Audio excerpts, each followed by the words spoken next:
piger kæmper for at komme ind på H&M's hjemmeside for at købe noget tøj fra deres nye kollektion, som er i samarbejde med Balmain Paris. Så jeg bare fandme også, vi kan komme ind på den fucking hjemmeside. Ja, det gør også. Jeg vil bare have det nye tøj. Jeg skal bare have den fucking trøje der, når jeg venter på den i så lang tid. Jeg kan ikke komme ind. Der er kø. Jeg kommer ikke engang ind på sådan et net. Oh my fucking god, jeg skal have den her. Jeg mener, jeg skal have den. Jeg er inde. Det, Fuck. Det er jeg ikke. Jeg er fucking igen. Yes. Nej, det hele er udsolgt. Oh my god. Hvad gør vi? Vi må gå ind på Det er jo limited edition.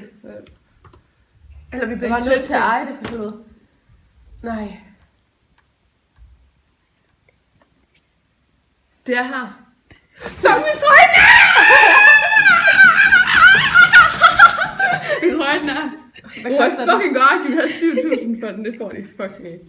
Det er jo 7.000, det er jo pengene værd. Det er jo limited edition for helvede. Ja, det er så ikke. Helt ærligt. Ja, det er Det faktisk er jo helt unikt, at vi kan gå med den her. Bare med trøje.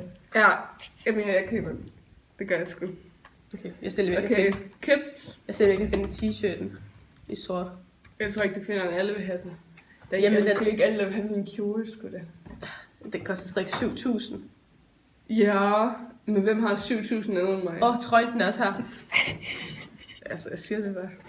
Jeg har fundet trøjen. Den koster kun 3.000 herinde. Godt, det var meget Oh my billigt. god, 3.000 for en fucking trøje, det skal du ikke give. Jamen, det er en Balmain, for helvede. Ja, men den er Hvorfor fucking skal jeg grim ikke samtidig. Nej. Den er kun ekstra small. Ja, det kan du ikke passe.